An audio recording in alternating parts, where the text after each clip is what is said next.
Nice ko na din nga po yung pagkakape natin sa labas. Sorry na po.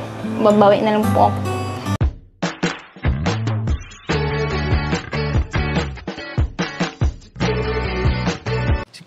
Si Kuya Jens, ano yan, reactor natin yan. Official reactor. Hello mga kalingap! Welcome back sa aking YouTube channel. This is Kuya Jens. So kung bago ka lang sa aking YouTube channel, huwag niyo pong kalimutang mag-subscribe at click the bell button para like updated sa bago-upload na video.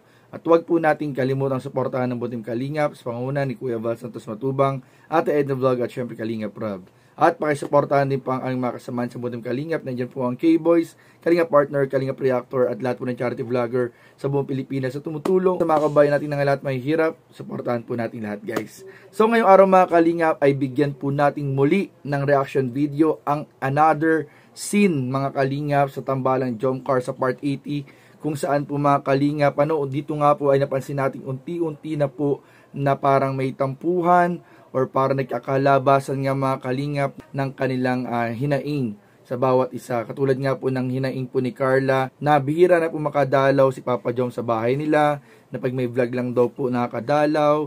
At si Carla naman po naghihingira ng pasensya kay Papa Joms kung bihira sila makalabas or magkita. Pero yan mga Kalingap yung ating panonood at bibigyan ng reaction video. Hihimay-himayin po natin yung part 80. So samahan niyo po mga Kalingap at alamin po natin ang totoong dahilan at kung may tampuhan nga ba talaga ang tambalang Jomcar. So ano pa pong hiniti natin mga Kalingap? Tara panoorin na natin in 5, 4, 3, 2. Kaya, merenda ka na rin.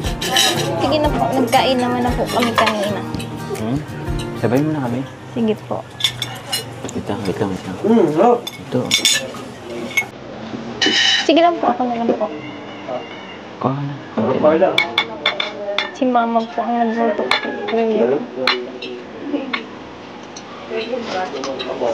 Mahal po na dapat ka.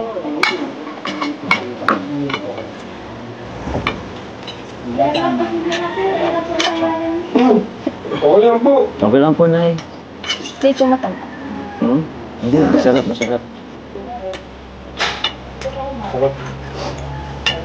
Ibigay ko sa kanila, oh. Kailan pa sa'yo ito, Carla? Sa ano po, April po, last Friday po. Ba't ang tahimik mo dyan? Okay ka lang po. Okay lang. Parang may problema si Jom. Parang may problema ka. Actually bro, meron pero mamaya na lang siguro. Mas okay kung kami ng pwedeng magbusal. Kain ka pa po. Kaya? Tagal mong hindi nakapunta dito po. Lagi ka naman nasa diet eh. Kaya bigla akong makapunta dito. Hindi ka na rin nakakabisita dito kila mama. Tsaka bis ka na din ni Amber.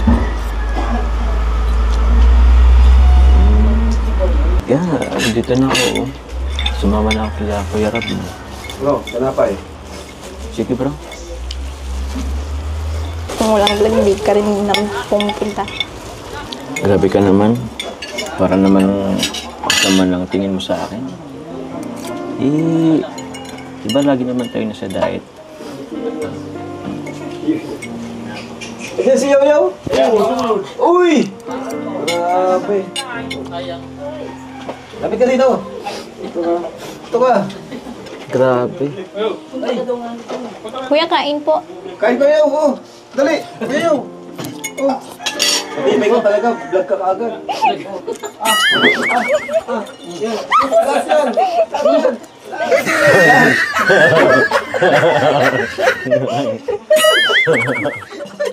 Yo talaga. Nakakamiss dito, no? Mga dating kulitan natin dito. Oo nga bro eh. Si Kuya Tata nga bro. Ayun nga si Kuya Tats. Oo. Dati palagi rin yung dito. Oo. Sila ang una mo. Asang Kuya kasama Tats, ko. Starax. Oo. Si Arjun. Arjun pa Yan, kasama kayo pa. tatlo. Bilis ng panahon. Ang daming nagbabago. Ba't kung saan naman dami nagbago? Tingin ka kay Carla. Hindi naman nagbago si Carla, ah. Nagbago si Jones.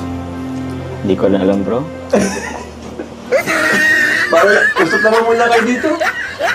Pagkatapos na lang, bro. Oo, maya-maya na lang.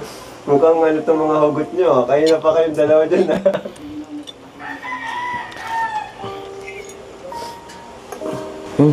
Tapos ka na ba? Kain ka pa? Hindi lang ka pa po. kita? Busog na po. Hmm? Parang tumataba ka po ulit na. Gusto ka? Talagang may tampo bro. Oo. May tampo talaga bro. Bakit? Pangit na ba ako sa paningin mo? Tumataba ako? Bahala lang. Basta muna ako bro. Basta muna ako. Hindi lang, bro. Ngayon mo lang kami. Hmm? Ngayon mo lang kami. Sama ka sa amin pabalik. Diet. May pasok na kayo bukas? Wala po. Wala pa? Bro, ako na ako. Sige, bro. Salamat.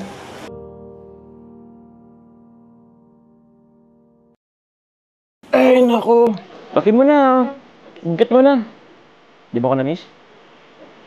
Damit mo ako? Ay, yung ating kaya. Ano? Kumain ka na ba? Ano? Gusto mo? Kuwan mo? Biwan? Tinapay? Meron ako din. Ano? Na-TikTok ka pa rin? TikTok tayo mamaya, ha? May bago ka bang alam na TikTok? Tulad mo ko. Laki-laki mo na. Alam mo, naging kumaka mo na si ate mo. Maganda ka na din lalo ay. Pero wag mo siyang gabihan niya. Sungit ate mo.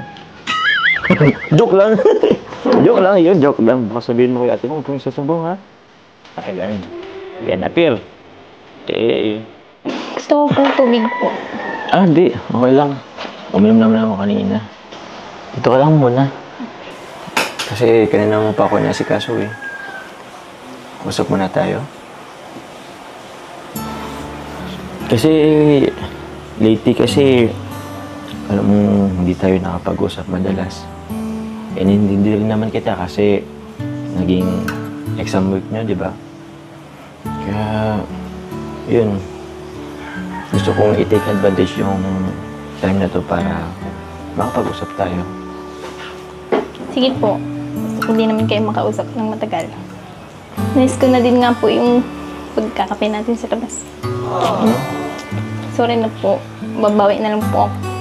So ayun mga kalingap, at yan nga po yung nangyari. Ano po, after po nung pagkausap po ni Nanay Cynthia kay Carla, at parang simula po nung pinalalahanan po ni Nanay Cynthia si Carla ay parang nagkaroon nga po ng konting pagbabago kay Carla, konting pagkontrol sa mga sasabihin, sa pagkilos, which is mga kalingap, sabi nga natin sa nakaraang reaction natin, ay hindi po natin pwedeng masisi si Nanay Cynthia dahil talagang ilangan naman po ng isang magulang ay nagpapaalala sa kanilang mga anak na konting tawag dito, wag basta-basta magpadala sa emosyon at wag kalimutan yung priority na pag-aaral bago yung pagbo-boyfriend. At ayun mga kalingap, dahil nga po doon nakita natin na parang medyo umiwas po si Carla ng konti kay Papa Joms. Dito nga mga kalingap, nagkaroon din sila ng labasan ng hinaing. Si Carla, kinausap si Jomar na bira ng makadalaw sa kanila, sa Tarum, kahit walang vlog. Na hindi katulad dati na kahit daw walang vlog, dumadalaw. So ngayon talagang makikita natin na sobrang busy po ni Papa Joms. At ganoon din naman si Carla, yung mga times din na busy din, na nagiging dahilan din na hindi sila nakakain sa labas, hindi sila nakaka-date ni Papa Joms, at hiningi din naman ng tawad nila sa isa't isa yung mga nangyaring yun. Pero parang may aabangan pa tayo sa susunod na scene. After po nyan, abangan natin yung susunod na scene kasi hinihimay-himay po natin mga kalingap para malaman po natin kung ano talaga ang punot dulo ng kanilang sabi nga nagkaroon nga doon ng tampuhan. Pero parang tingin ko ay lamang ito mga kalingap, kailangan lang ng konting lambing sa isa't isa mga kalingap. Pero nakita naman natin nung live ni Kuenel kagabi, parang okay naman sila mga kalingap. Pero syempre, papanoorin pa rin natin yung mga karugtong na scene, bibigyan natin ng reaction video at alamin natin kung ano nga ba talaga ang nangyari dyan sa part 80 na yan. Bakit parang hindi lahat natuwa at merong mga nalungkot nga daw mga kalingap. So abangan nyo po yung susunod nating reaction video dyan sa part 80. So yun lamang po mga kalingap, at maraming po salamat sa panonood. Please don't forget to like, comment, share, and subscribe sa ating mga video. Maraming po salamat. God bless. Bye-bye.